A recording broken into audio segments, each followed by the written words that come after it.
Night had no business being so quiet. Even in the deep hours, the world around the sacred road should have murmured with its usual undercurrent. The sloshing of water against river banks, the distant thud of cargo being dragged across the piers, the low chanting of night watch priests whispering their invocations to keep wandering spirits at bay. Babylon, even asleep, usually breathed like a great beast at rest.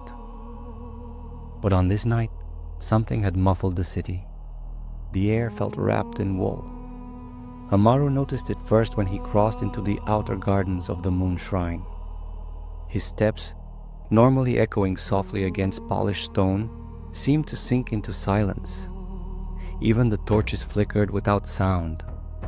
The scent of warm date palms, night-blooming lotus, and the faint tang of incense drifted through the darkness as if moving through another realm entirely.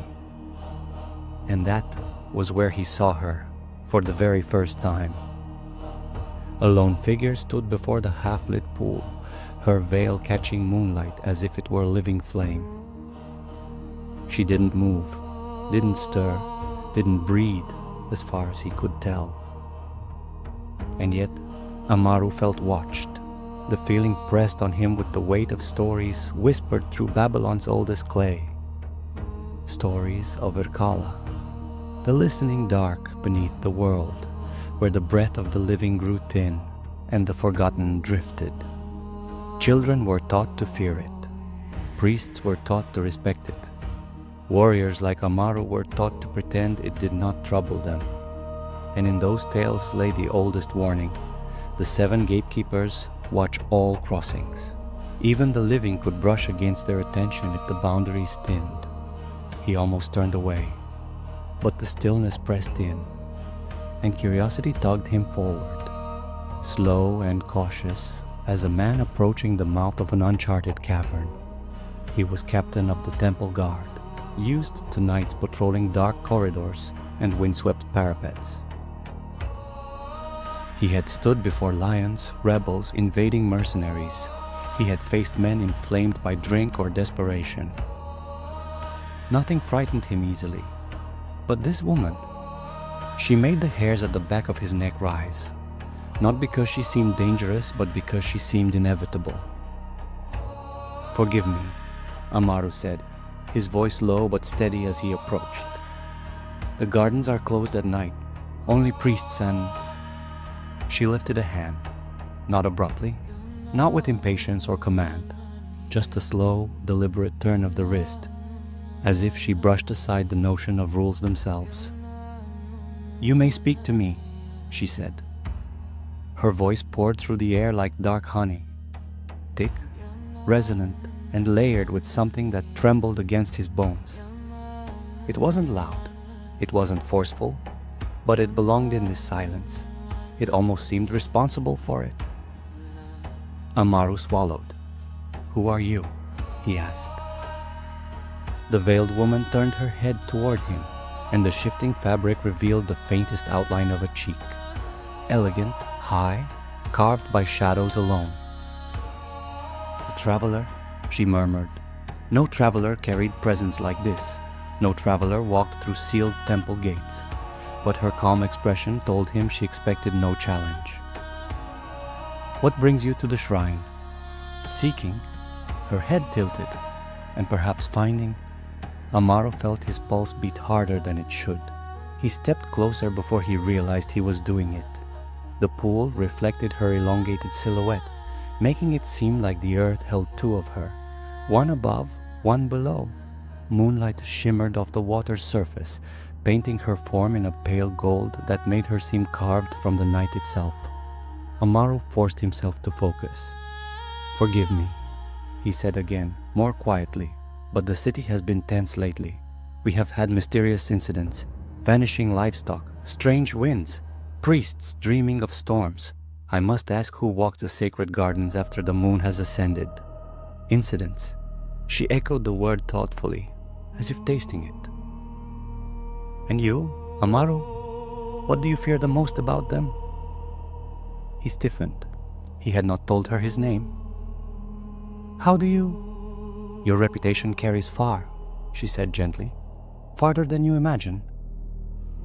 Her words brushed against him like fingertips. Not intrusive, but undeniably intimate.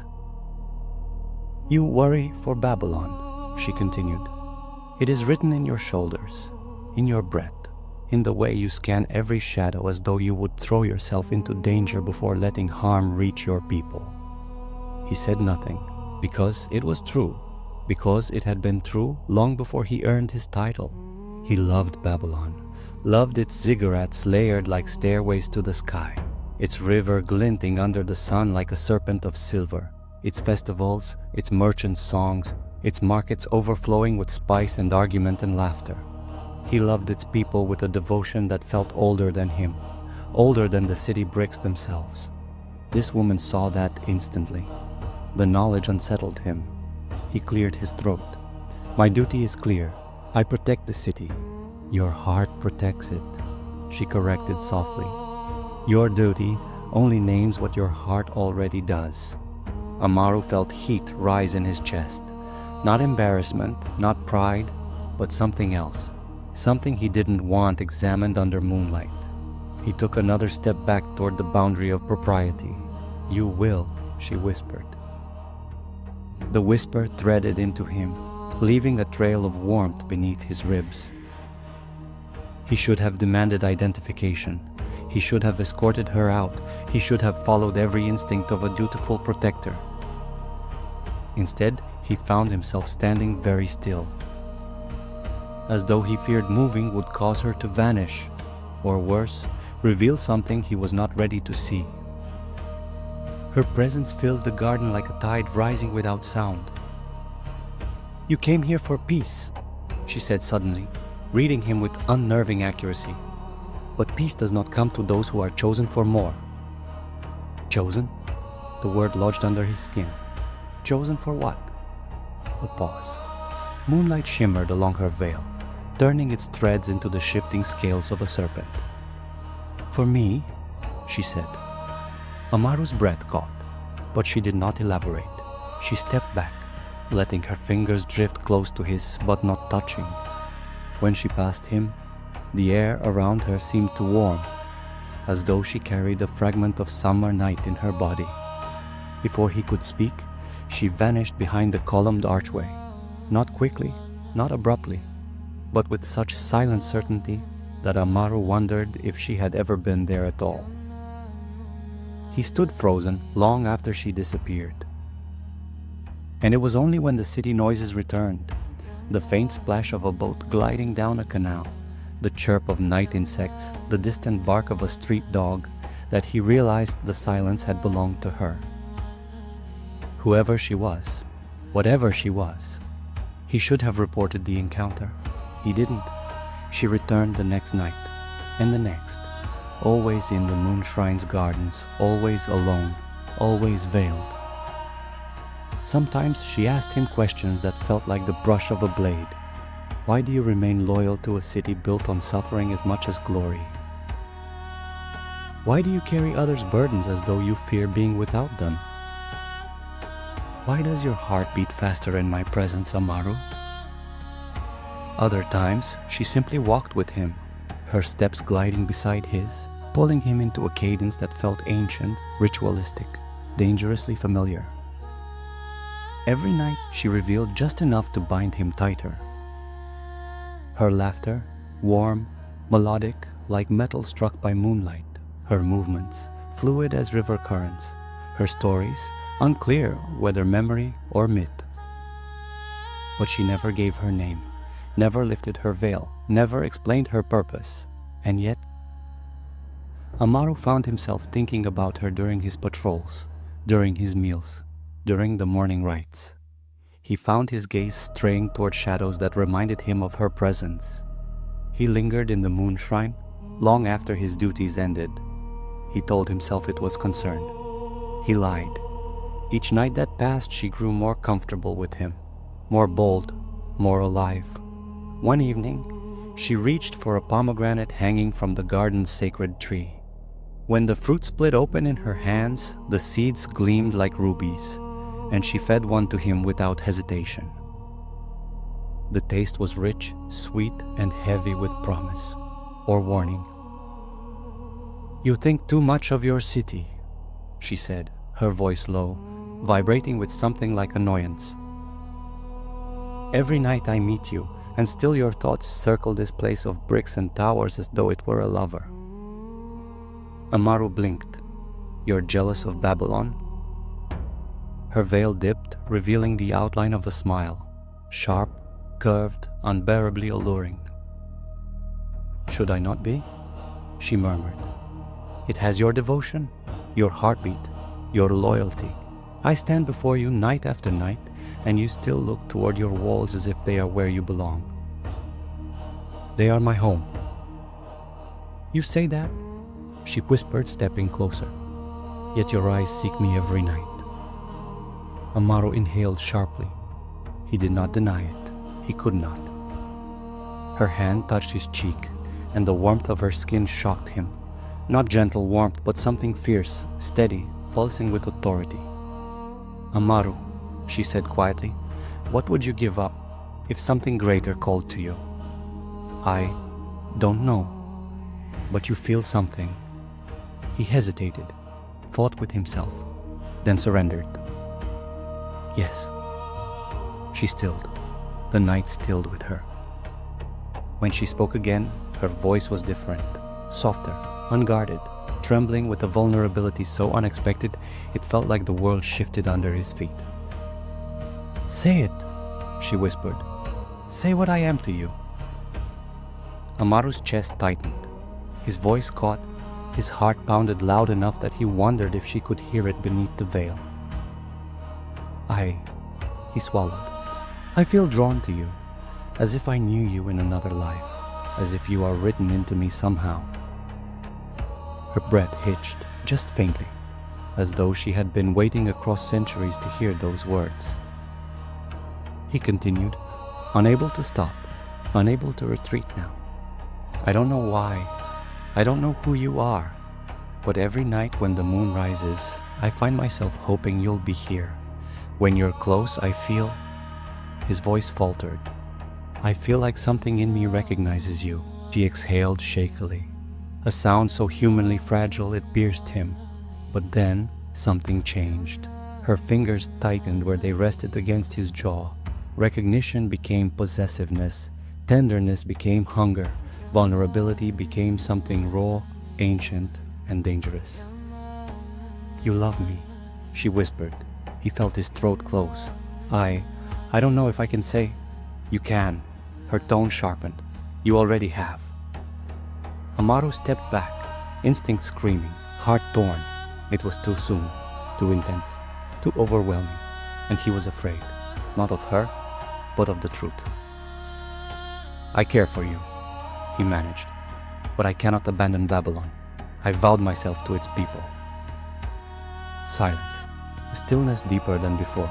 He felt it, the pressure in the air, the weight of her gaze behind the veil, the tremor in the earth beneath them. Then, "You choose them over me." Her voice was quiet, too quiet. "Please," Ammaru whispered, suddenly terrified. "I didn't say that. I only..." "You did." A tremor broke through her tone. "You did." She stepped back, the air frosting around her feet, though the night remained warm. "You should not have said you felt something," she said. "You should not have planted that seed if you did not mean to nurture it." "I do." "You don't." Her voice fractured. "And now you will understand what it means to turn away from one who has already given you her heart." Ammaru froze. Her heart? The thought struck him like a blade. But before he could speak, before he could beg her to listen, before he could even breathe, she lifted her hands, and the world unraveled. Ammaru's mind raced with old doctrine, the beliefs of the Babylonian guard learned during temple training. The priests taught that Irkalla opened only for the dead, or for those claimed by beings who could command the gates. And if a living man was forced across its threshold, the gatekeepers would treat him no differently than a corpse. They would unmake him piece by piece. No mortal ever returned whole. Most never returned at all.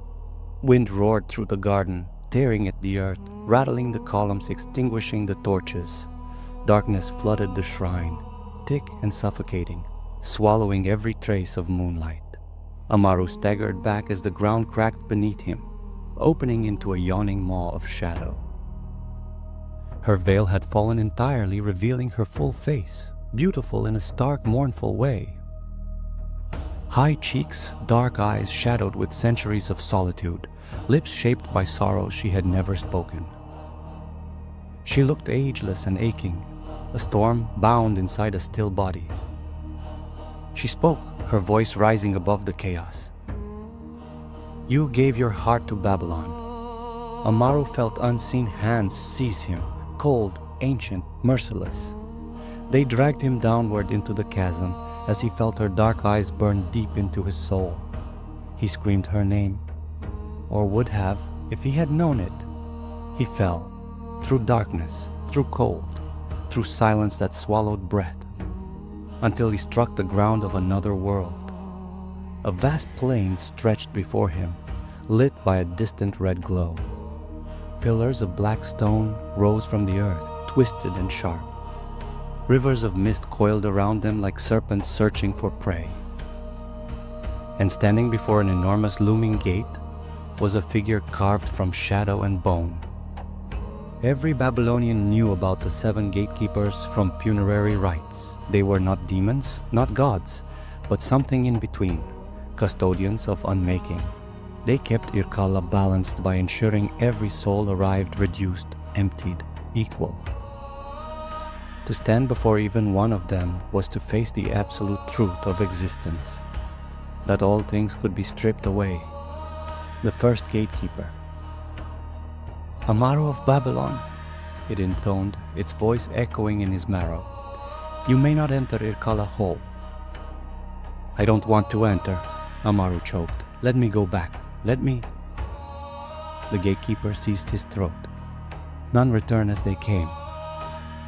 With a wrench of its clawed hand, it tore something from him. Not flesh, not blood, but something deeper, something that made the world spin and dim. A memory. He felt it vanish from his mind like breath from lungs. A childhood oath spoken at the city's riverbanks, gone. He collapsed as the gate swung open, revealing the next. And so it continued. Second gatekeeper.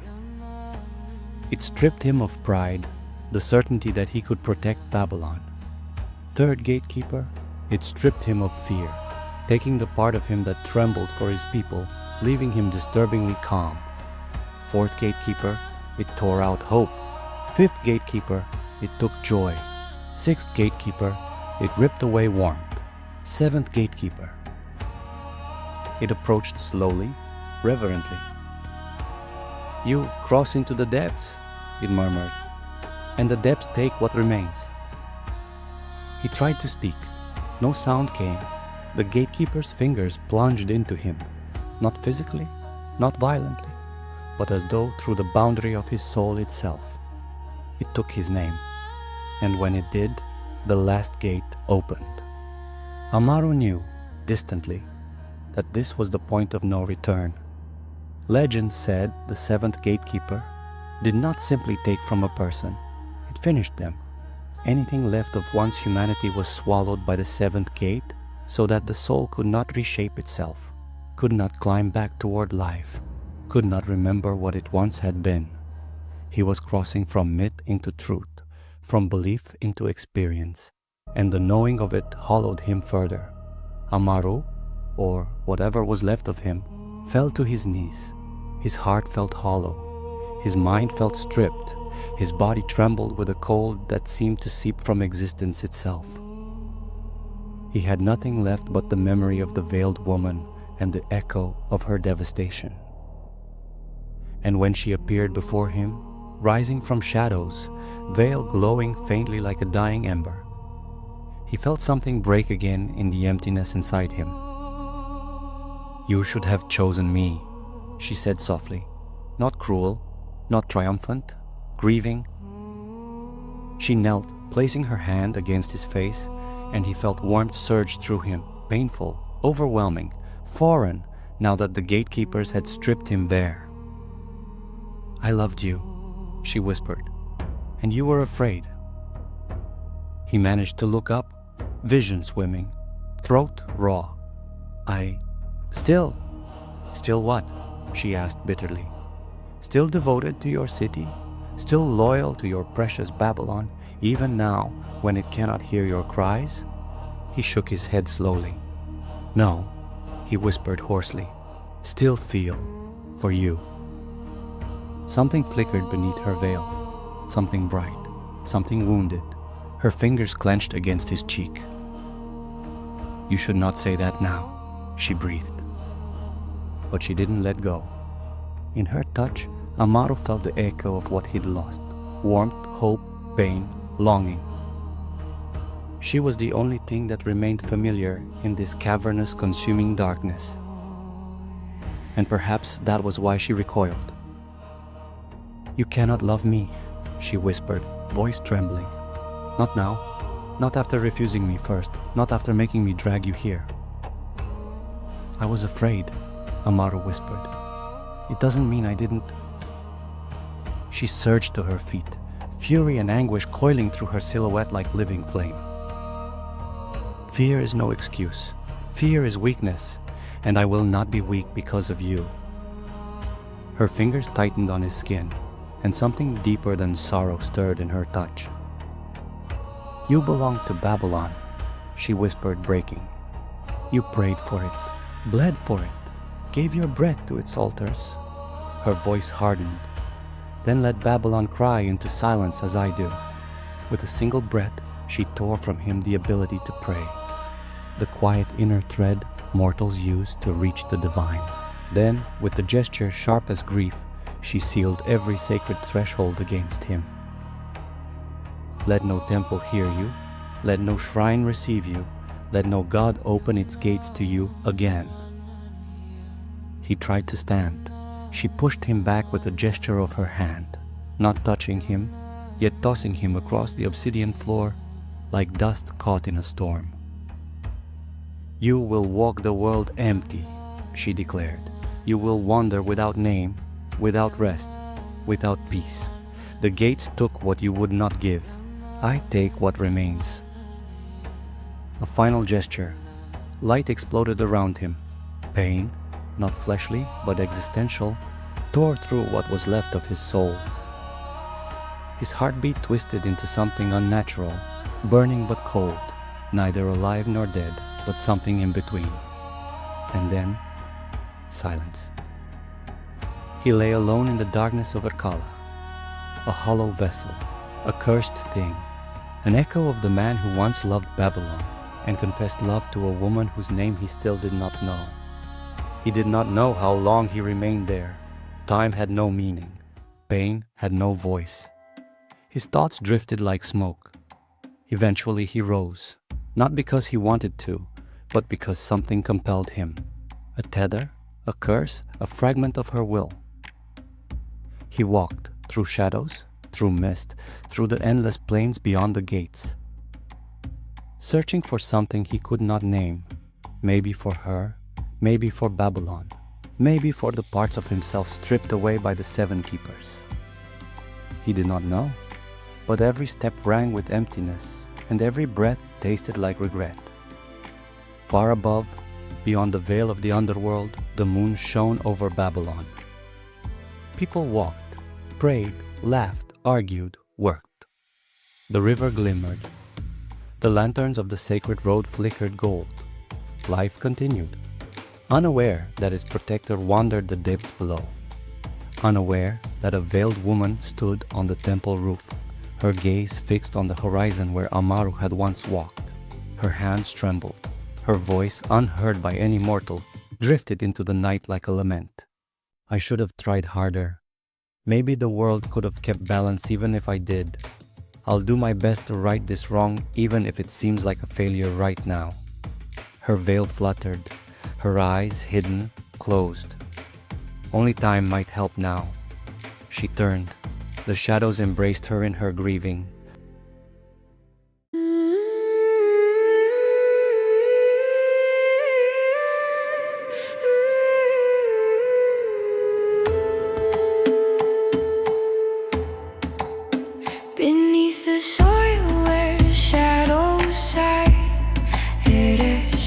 Ereshkigal, your name won't die.